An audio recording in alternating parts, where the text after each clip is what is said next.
Olá, sejam todos muito bem-vindos ao terceiro episódio do podcast Olá 18 e também muito bem-vindos à primeira entrevista desse podcast. Palmas! Bom, eu trouxe convidado o escritor Maurício de Alcântara Marinho, que publicou o livro Tarde Demais para Resistir, para falar um pouco sobre a arte, sobre a perspectiva de um artista, um escritor, e também para falar sobre poemas, sobre essa reflexão entre sentimentos e emoções. Eu espero que vocês gostem muito. Também, só para dar um adendo, na época eu já tinha feito essa gravação, né? Na época eu não tinha o microfone, então talvez o áudio esteja menos presente, mas isso não muda a qualidade da entrevista. Bom, eu espero que vocês gostem.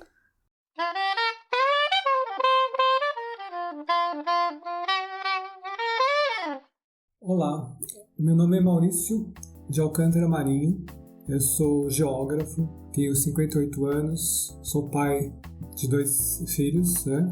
Ravi e Aluna, e faço poesia desde os meus 16, 17 anos. E aí, alguns anos atrás, eu resolvi fazer um livro, juntando, no total foram 36 anos de poesias, foi durante a pandemia, e aí eu fui juntando os livros. E foi um projeto assim que foi bem interessante porque demorou um tempo assim, mas aí eu consegui contar uma história. Agora eu queria perguntar um pouquinho para você sobre quais são as histórias que definem a sua essência, que são relevantes para a sua vida em si, já que conhecemos um pouquinho sobre você, sobre quem você é realmente. Tá bom, então é difícil assim a gente resumir uma história, né, de vida, assim. Eu acho que são momentos que vão marcando a gente, assim.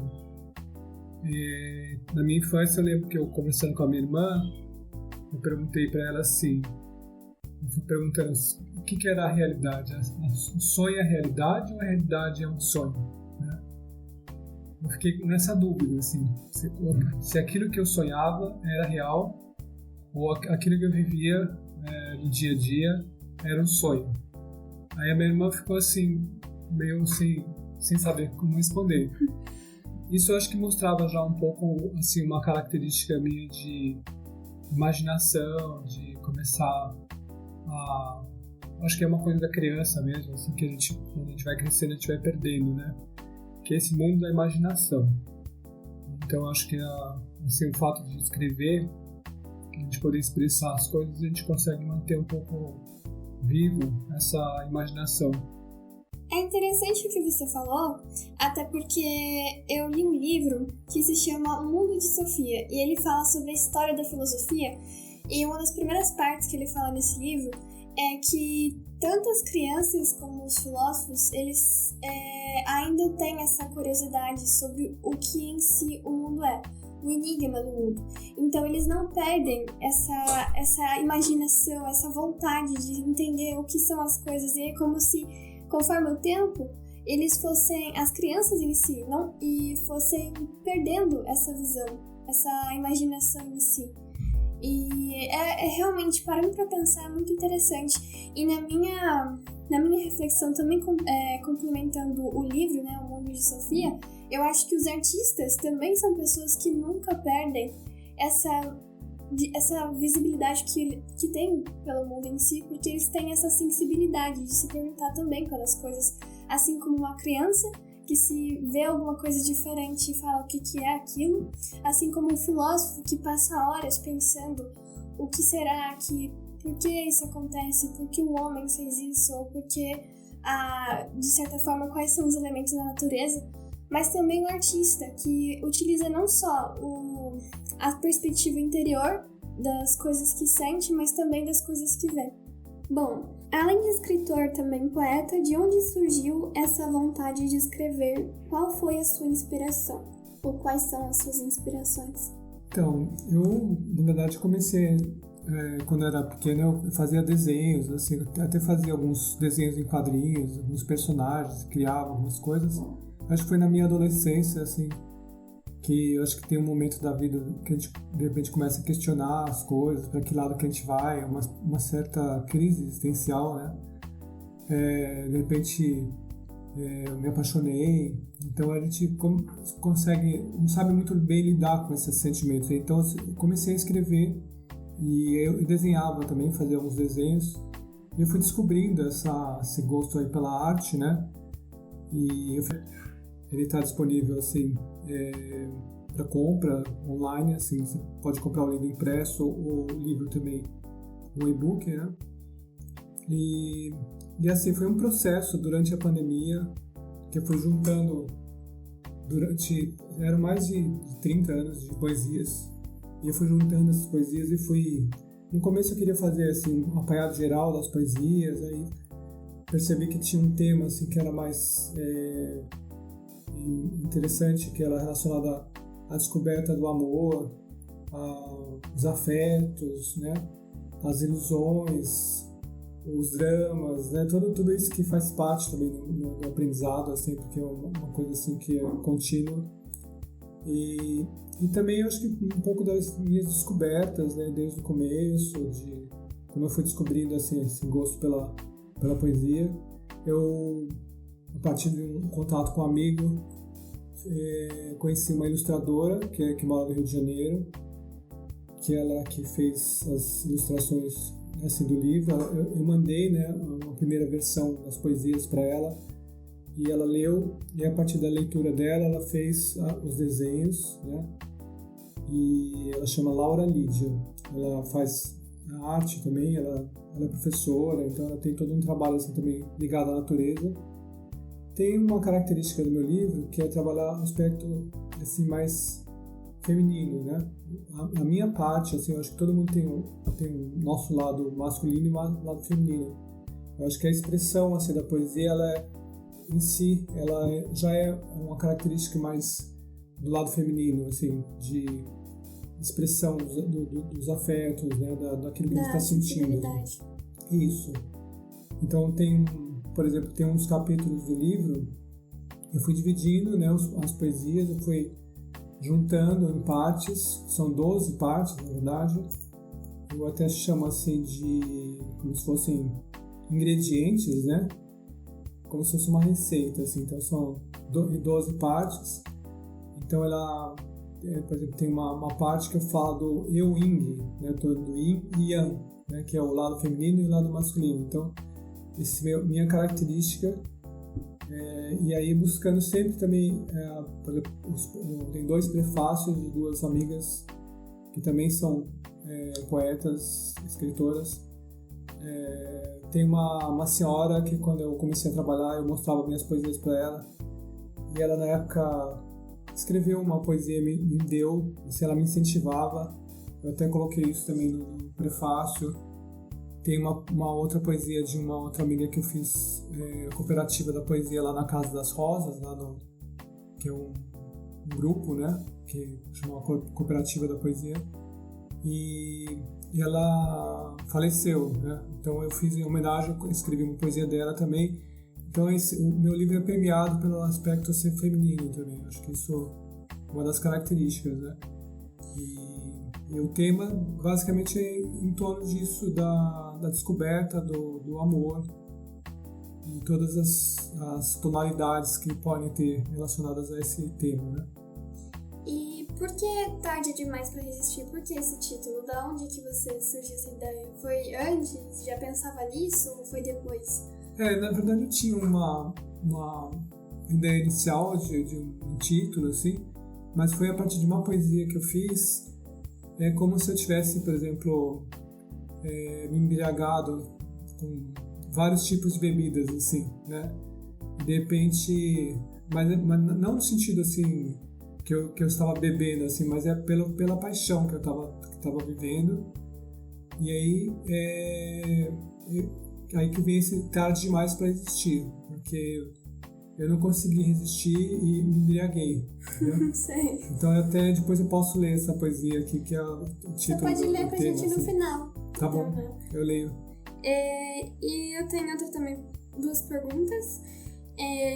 Então, quais foram as maiores dificuldades e as maiores coisas que você gostou de fazer nesse processo? É muito interessante, assim, porque trabalhar com uma editora, né, que tem todo um cuidado, né, que assim, em relação à questão da forma das poesias, a apresentação, a sequência. Algumas poesias minhas são mais visuais, então às vezes tem a forma de você apresentar aquela poesia, como que você vai apresentando, né, as estrofes assim, do poema e as ilustrações. Então a gente todo esse processo de criação é muito interessante, né, e é difícil também, porque aí são várias versões, aí qual que são as poesias que entram. À medida que eu ia mandando para o editor, eu continuava escrevendo, continuava mandando poesias. Então o livro ele ficou com 264 páginas, não é um livro pequeno, né? Mas eu acho que eu consegui concluir, né? Com esses temas todos que eu estava falando para você, dos ingredientes, né? Então eu começo assim com uma parte inicial que é do encantamento, né, que é a descoberta do mundo, assim, das sensações, dos povos, dos lugares, alguns lugares que eu viajei, pessoas que eu conheci, que eu expresso um pouco isso, esse lado feminino que eu falei do eu-ing, as eu-cências, né, que é um pouco da essência minha, assim, as querências que eu falo do querer, né? Então, da descoberta do desejo, do amor inflamável, né? Essa paixão que às vezes consome a gente. O mergulho inteiro é de você viver uma história. Os avessos, né? De você... aquele avesso do sentimento que você tem, que às vezes algumas pessoas podem achar que o contrário do amor é o ódio, mas não necessariamente. Às vezes é a indiferença, a nossa própria vontade de você deixar essas coisas para lá, viver outras histórias, esse desinteresse, né, que eu não estou nem aí, né, então eu falo, não estou nem aí. Esse sentido de você refazer aquela, de repente você sofre, você tem que se reerguer, você tem que são as refazeduras. E aí tem duas partes finais que eu chamo de amorigami, né? Que parece origami, parece é uma história assim de como umas dobraduras, assim, que eu também vou misturando algumas poesias que são diferentes, que fui juntando nesse capítulo. E depois o tema final, assim, deixar fluir, né? Deixa assim você não ter tantas preocupações na vida e as coisas acontecem assim naturalmente, a gente não precisa forçar muito a situação. Então ele tem esse ciclo, né, das 12 partes, assim, como se fossem os 12 signos também. Então eu tenho um aspecto simbólico também que eu coloquei nessa obra. E para terminar, assim, sobre essa parte, uma dica para quem quer escrever, para quem é poeta ou que realmente quer escrever qualquer tipo de livro. Qual seria a dica para você como escritor? Eu acho que a primeira dica é você seguir um pouco a sua intuição. Às vezes, algumas poesias, você não precisa ficar raciocinando muito. Você está, de repente, no chuveiro e, de repente, tem uma ideia. Aí, essa ideia, você pega e escreve aquela ideia. Ou então, você está na frente do papel e deixa esse negócio de deixar fluir tem a ver com isso também. As coisas são meio intuitivas, assim. Depois que você escreve, você percebe que ela tem uma forma, que de repente você pode até fazer um pequeno ajuste, alguma coisa assim que você não necessariamente precisa ter uma rima, você seguir uma determinada métrica, né? Porque tem muito também isso, né? De repente, as escolas de poesia, então você tem que seguir aquele padrão. Eu não gosto muito de padrões, eu acho que assim, a gente tem que deixar a criatividade solta. A arte, acho que tem muito a ver com isso, assim, poesia é uma expressão de arte, você pode ter a fotografia, a forma que você olha, né, em determinada situação, como que você expressa essa situação, você pode expressar de diversas formas, então a poesia é uma delas, né, então acho que escrever um pouco tem a ver com isso.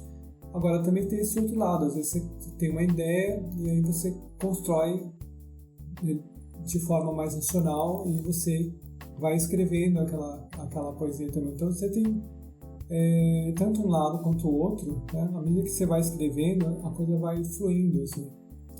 Um pouco nesse aspecto. Eu acho que uma dica que eu queria dar é que pra mim, como criando um podcast também, tendo um podcast, é você acreditar em você mesmo. Eu sei que parece uma frase super genérica que você vê em qualquer lugar, mas eu acho que tem muitas vezes que eu tô nos meus piores dias e eu tô, por exemplo, eu tenho meus projetos, como podcast, por exemplo, e eu sempre fico pensando, nossa, não vai dar certo, nossa, isso é muito bobo. Eu fico sempre pensando como se fosse algo muito bobo, sabe? Tá conversando entre 4 paredes e daí ter que mandar pras pessoas sobre o que eu tô pensando. Tipo, você sempre, eu, no caso, sempre penso, né?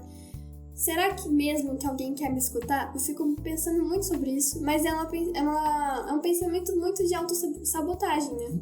Sim. E toda vez a gente só vai perceber o quão isso é destrutivo, porque assim, esses projetos bobos, que podem ser bobos pra você, talvez, ou muito provavelmente, se você tiver essa determinação, essa força de vontade, eles possam crescer e as pessoas possam falar, nossa, como que essa pessoa fez isso? Entendeu?